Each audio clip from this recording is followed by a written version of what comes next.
In the year 1001, Leif Erikson pushed his Viking longboat off the Greenland shore and sailed west. Eventually, he landed on the northern coast of what we now call Newfoundland, Canada. Tryker the German, who was Erikson's father, was on board. Tryker was the first German to set foot in the Americas, and he did so 500 years before Columbus, who, by the way, had a number of German multilingual translators on board. During the next 1,000 years, millions of Germans followed Tryker to America. Like most other ethnic groups who immigrated to the United States, the Germans came because they hoped to improve their economic condition, to find religious freedom, and a safe place to live in peace. We tend to think that the largest groups to immigrate to America were from Italy and Ireland, but that is not the case. The greatest number of people to immigrate to America were from Germany. Today, over 60 million Americans consider themselves of German descent. German Americans introduced soil conservation and crop rotation. They developed the leading companies in food production, steel making, piano manufacturing, printing and publishing. They became leading educators, scientists, and artists. Symphony orchestras and glee clubs came out of German culture. And something especially dear to my heart, the brewing of beer. Famous German Americans included Babe Ruth, Elvis Presley, and Albert Einstein. During the next half hour, we'll take a look at some of the places in Germany where German immigrants came from, what those cities are like today, and why they're interesting to visit. In 1621, a group of German millwrights from Hamburg arrived at Jamestown and set up a sawmill. Germans from Hamburg were also responsible for our first glass factory, which became our earliest example of industrial production. Today, Hamburg has a population of just under 2 million. It is the second largest city in Germany, right behind Berlin. Its seaport is the largest in the nation and dominated Northern European trade for over 400 years. It's a media center and publishes half the newspapers and magazines in the nation. It claims to have more millionaires per capita than any other city in Europe. In 1902, Albert Ballin, the general director of the Hamburg American Shipping Company, built a small city near his home port. It had 31-story buildings, a church, a synagogue, a hospital, a cafeteria, dormitories, and a playground. It was the point of debarkation for over 5 million people who immigrated to the New World, including my grandmother and her 1-year-old daughter, my mother. Today, the memory of that city is honored with the Ballenstadt Museum. The original rooms have been recreated. There are documents and exhibits that cover every aspect of an immigrant's trip. Mannequins in period costume are equipped with recordings that tell the story of individual immigrants. I walked through it with Myra Behrens, the exhibitor's coordinator. In between 1850 and 1934, at least 5 million people decided Hamburg as the last stay in Europe. This is a reconstruction of Albert Ballin's office, and as you can see, it was a very profitable business transporting migrants. This is a reconstruction of a dormitory of the former immigration halls of the Habak. Europeans from all over arrived here, especially Eastern Europeans, and waited for the ships to leave for the New World. In average, 3 to 5 days, unless they were sick. In this case, they were brought to the hospital and were taken care of. The reason was the Habak didn't want to take any sick passengers because those who were rejected, for example in Ellis Island, had to have been taken back by the ocean liners. Those 3 colored-in buildings are the ones we reconstructed, and the museum is in today. And the buildings that are recreated are in the same spot? Yes, they are standing at the same spot, and they have the same size, and they look the same. There are screens that show archival footage from the period. and visitors can use a computer program to search their family history. I even found my grandmother. There's an advertisement here that says, "Take your ancestors home with you." I don't know how I feel about that. Hamburg was an important departure point for European immigrants to the Americas, but just down the river from Hamburg is the city of Bremerhaven, and it was equally important. Its German immigration center contains an enormous amount of information on the subject and has become a major tourist attraction. Bremerhaven was established as a seaport in 1827, and though it was originally planned as a site for commercial trade, it soon became a port for emigration. The ships out of Bremerhaven had a reputation for being safe.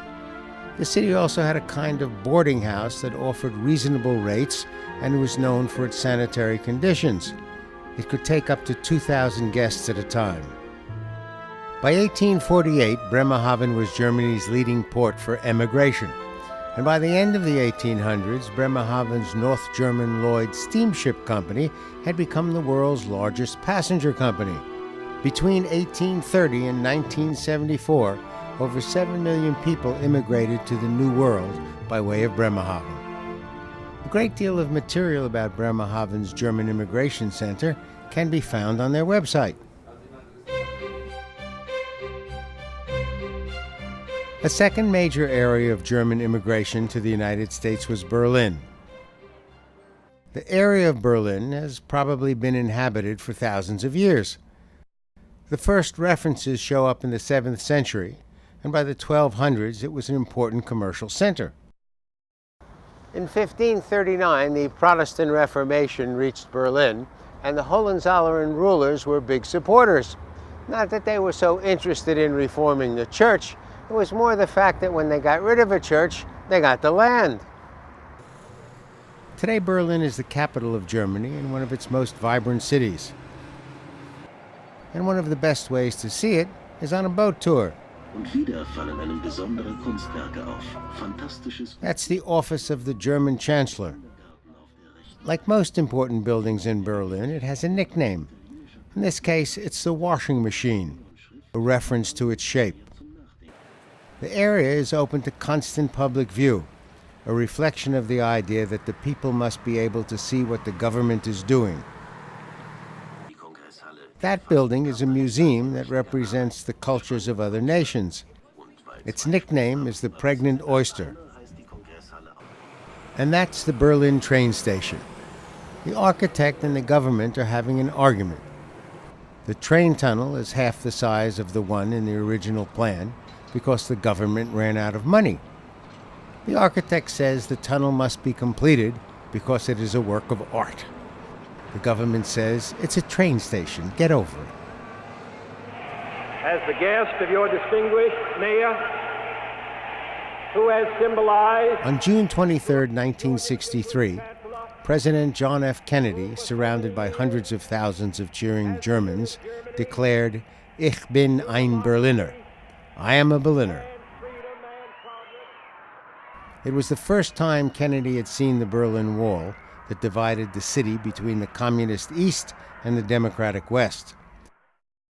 He was deeply moved by what he saw, and it permanently affected his view of totalitarian governments. Later that day, he said that it was one of the most important days of his life. Since then, the Kennedys have had a special relationship to Berlin, a relationship that is honored by Berlin's Kennedy Museum. The museum contains hundreds of photographs and objects that illustrate the private and political lives of the Kennedy family. Kathy Alberts, the director of the museum, took me on a tour. This was taken by famous photographer Will McBride, who's a Berlin photographer still alive, and it shows President Kennedy, Willy Brandt, the mayor of Berlin, and Konrad Adenauer, the first chancellor of the Federal Republic of Germany, here on the western side of the gate. Kennedy was on a viewing platform, and he really wanted to see the place where the Adlon had been because he stayed in the Adlon for 2 nights in 1939. And he wasn't allowed to look into the east. As you can see in the picture, the East German government had draped the gate with red drapes, see the red actually, and in the center the the flag of the GDR, and then a propaganda sign right here. The wall still looks quite temporary. Kennedy, at this point, he really wanted to look into the East. It was a symbolic point in the Cold War, and since he wasn't allowed to do this, and it was also the first glimpse of the wall that he received, this made him change his speech that he gave at the City Hall of Schöneberg later in the day. So we also have an interesting document about Kennedy in Berlin, and this is this little index card with pronunciation help that Kennedy himself wrote as he was sitting in the mayor's room in the City Hall. You see the three sentences that he planned not to say in English, written in his own handwriting. As a free man, I take pride in the word, Ich bin ein Berliner. And so the way he wrote them down, the spelling is quite funny. Ich bin ein Berliner, I am a Berliner, the famous sentence. Civis Romanus sum, I am a citizen of Rome. And the last one is, lasst sie nach Berlin kommen. That is, let them come to Berlin, a sentence that he repeats quite a few times during the speech, and then in the end he says it in German to emphasize it. There was a lot of weird press about Ich bin ein Berliner. Yeah, this is of course the most famous sentence, even Jackie says that herself. The New York Times and Newsweek magazine back then reported that the president had said that he was a jelly donut, because there's actually a kind of pastry like that, which is called Berliner outside of Berlin, not in Berlin itself. There it's called Pfannkuchen. Normally, if you're from Berlin, if you're born in Berlin, you would say, Ich bin Berliner, you would leave out the ein. But since the president wasn't born in Berlin, but he wanted to metaphorically draw the connection between himself, the free people in the world, and West Berliners, he had to use the little word ein. Using the little word ein, the article a, is perfectly correct and the only correct way of saying it grammatically.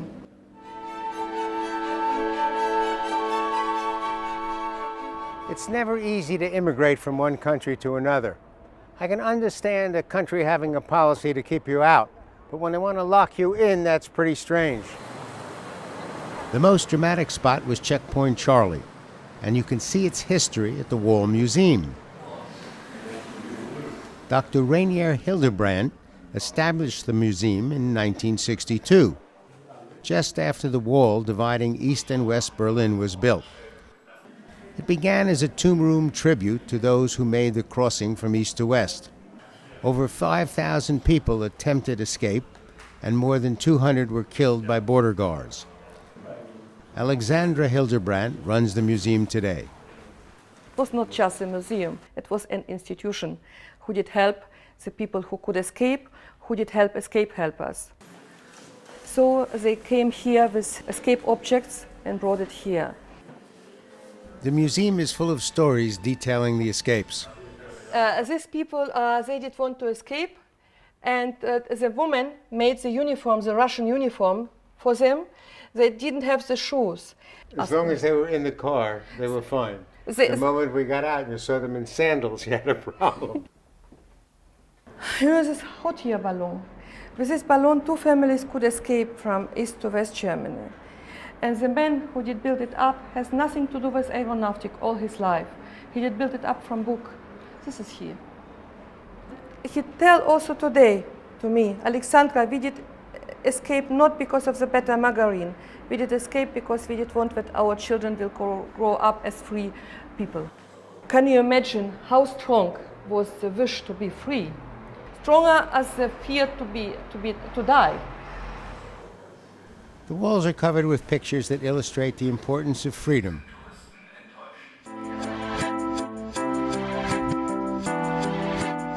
Berlin is also the home of one of the world's great department stores, KaDeWe, which stands for the Department Store of the West.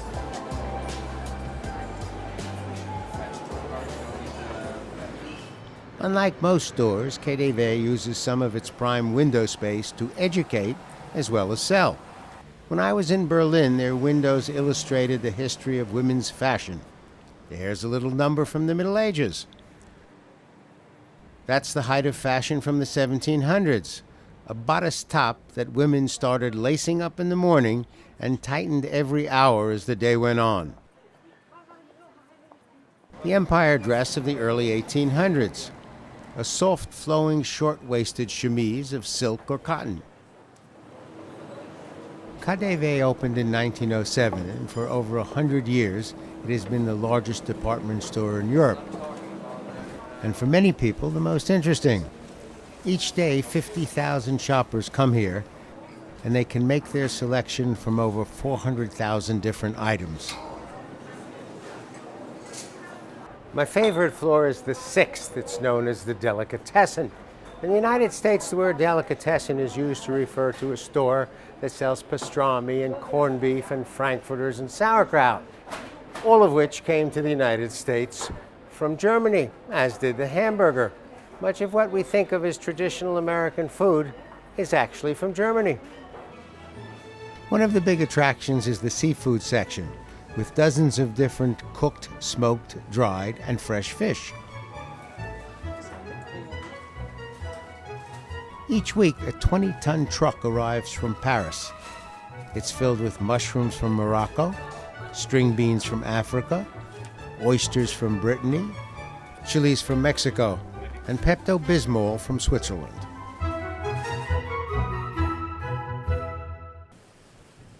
A third major region of immigration from Germany to North America was the central western area. The best-known city in the area is Cologne. Cologne was built by the ancient Romans in 38 AD, at a point where the Rhine River crossed a major east-west trade route. It was an ideal spot for commercial development, and by the Middle Ages, Cologne had become the largest and one of the richest towns in Northern Europe. In 1388, Cologne founded the first city university in Europe. Today it's home to the largest university in Germany, with more than 60,000 students. Since the Middle Ages, Cologne has been a religious center and a destination for pilgrims. Pilgrims came from all over Europe to visit Holy Cologne. The city's great pilgrimage site is its Gothic cathedral. Even today, over 5 million visitors come here each year, which has made the Cologne Cathedral Germany's main tourist attraction. Construction of Cologne's cathedral began during the 1200s and did not finish up until 1880, a time span of over 600 years. It's the largest cathedral in Northern Europe, and when it was completed, it was the tallest building in the world. The towers go up 515 feet. The architectural style is Gothic, in imitation of the great cathedrals of France. The stained glass windows date to the 1300s and are considered to be some of the finest in the world. The choir area was carved in 1322. The Giro cross that hangs in the chapel on the north side of the choir was carved during the 900s and is considered to be the oldest large-scale crucifix in the Western world. The cathedral's greatest attraction for pilgrims is the gold shrine, said to contain the remains of the three kings.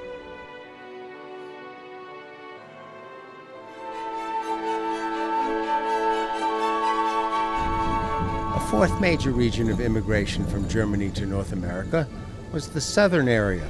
The first German settlers to the U.S. came from here.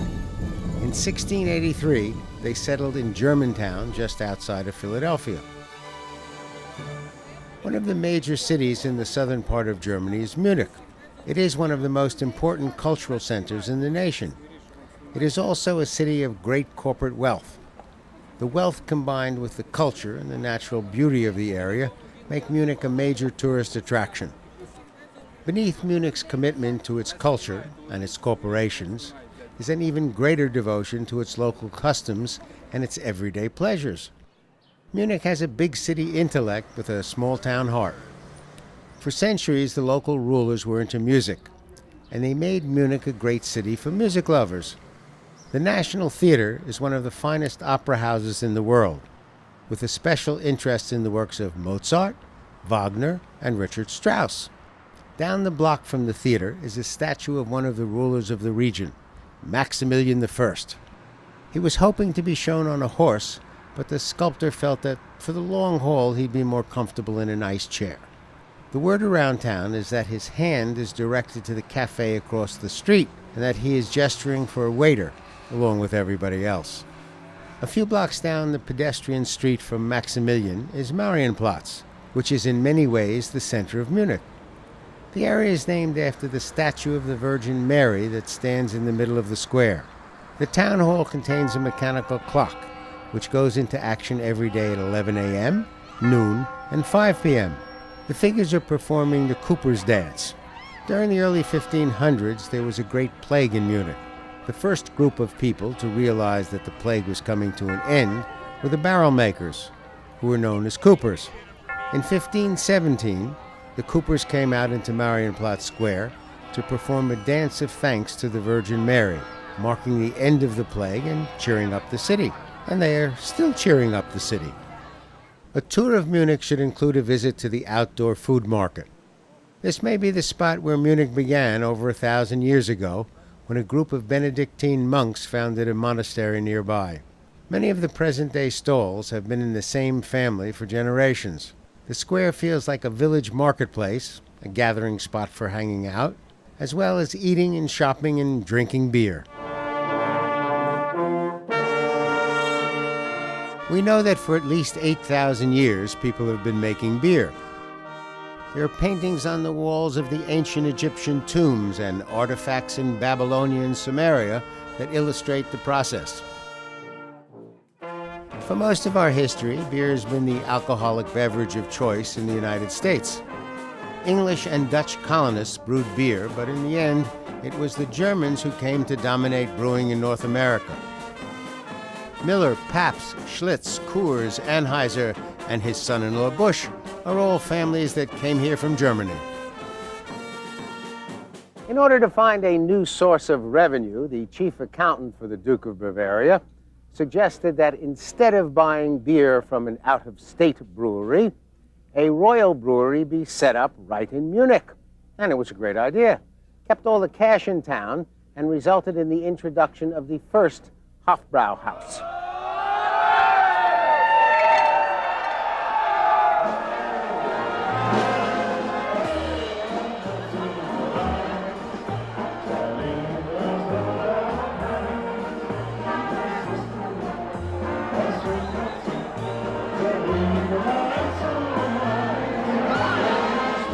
The beer is served in a liter mug called a Mass.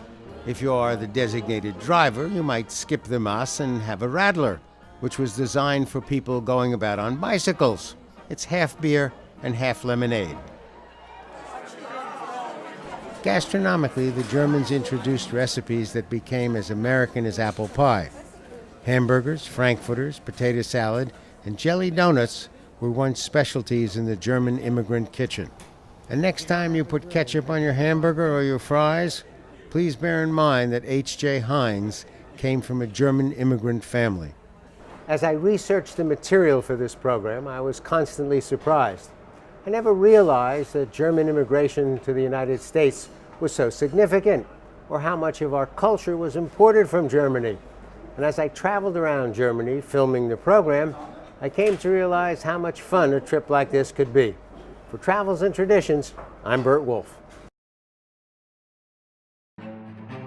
In the year 1001, Leif Erikson pushed his Viking longboat off the Greenland shore and sailed west. Eventually, he landed on the northern coast of what we now call Newfoundland, Canada. Treiker the German, who was Erikson's father, was on board. Treiker was the first German to set foot in the Americas, and he did so 500 years before Columbus, who, by the way, had a number of German multilingual. In 1621, a group of German millwrights from Hamburg arrived at Jamestown and set up a sawmill. Germans from Hamburg were also responsible for our first glass factory, which became our earliest example of industrial production. Today, Hamburg has a population of just under 2 million. It is the second largest city in Germany, right behind Berlin. Its seaport is the largest in the nation and dominated Northern European trade for over 400 years, and glee clubs came out of German culture. And something especially dear to my heart, the brewing of beer. Famous German Americans included Babe Ruth, Elvis Presley, and Albert Einstein. During the next half hour, we'll take a look at some of the places in Germany where German immigrants came from, what those cities are like today, and why they're interesting to visit. We'll translators on board. During the next 1,000 years, millions of Germans followed Stryker to America. Like most other ethnic groups who immigrated to the United States, the Germans came because they hoped to improve their economic condition, to find religious freedom, and a safe place to live in peace. We tend to think that the largest groups to immigrate to America were from Italy and Ireland, but that is not the case. The greatest number of people to immigrate to America were from Germany. Today, over 60 million Americans consider themselves of German descent. German Americans introduced soil conservation and crop rotation. They developed the leading companies in food production, steel making, piano manufacturing, printing and publishing. They became leading educators, scientists, and artists. Symphony orchestras